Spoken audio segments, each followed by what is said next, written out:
आम्ही भारताचे लोक भारत एक सार्वभौमत्व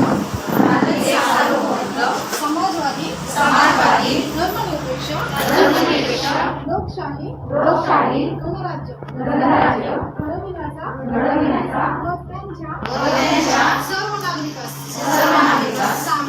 सामाजिक आर्थिक व राजनैतिक न्याय विचार अभिव्यक्ती विश्वास श्रद्धा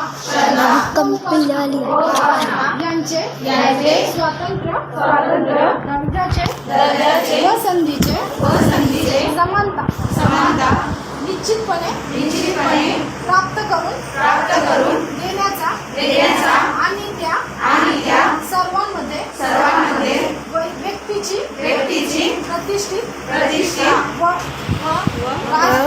राष्ट्राची एकता आणि एकात्मता आश्वासन देणारी बंधुता प्रवर्धित करण्याचा संकल्पपूर्वक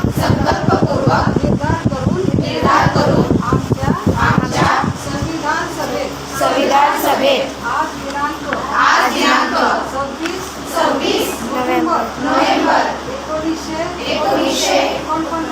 1949 रोजी त्याद्वारे हे संविधान अधिकृत आणि अधिनियमित करून स्वतः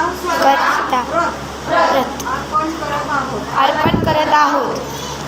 आपण ही जी शपथ घेतली, आता मी तुम्हाला जी माहिती सांगितली त्याबद्दलच थोडक्यात बघा. आता मी तुम्हाला एकदा फक्त हे जे आपण म्हणतो घेतली ना बापाई शपथ, आता पण याच्यात काय आहे सांगा, काय आहे? तुम्ही शपथ घेतली, सगळं म्हटलं, सगळं झालं, प्रत आहे आपल्याकडे, पण फक्त आपण शपथ घेतली, पण आता ही अंगीकारणं ही तितकंच महत्त्वाचं आहे, बरोबर की नाही?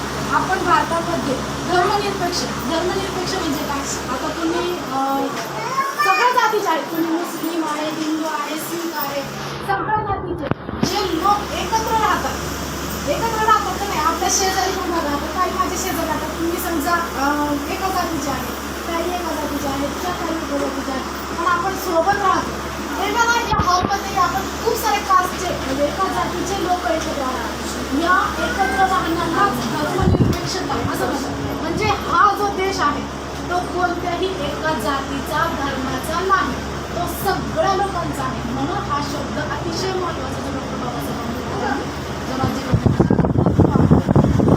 त्याच्यानंतर काय म्हटलं त्यांनी, राजकीय आर्थिक जे हे आहेत म्हणजे राजनैतिक म्हणजे जे घटक आहेत त्याच्यामध्ये सगळ्यांना समान न्याय, समान विचार आणि समान सगळ्यांची अभिव्यक्ती, विश्वास, श्रद्धा हे जे आहेत त्याचे स्वातंत्र्य जे आहे ते आणि संधी दर्जेची संधी देण्याची जी समानता आहे ती या राज्यघटनेने आपल्याला दिली आहे. म्हणून या राज्यघटनेचा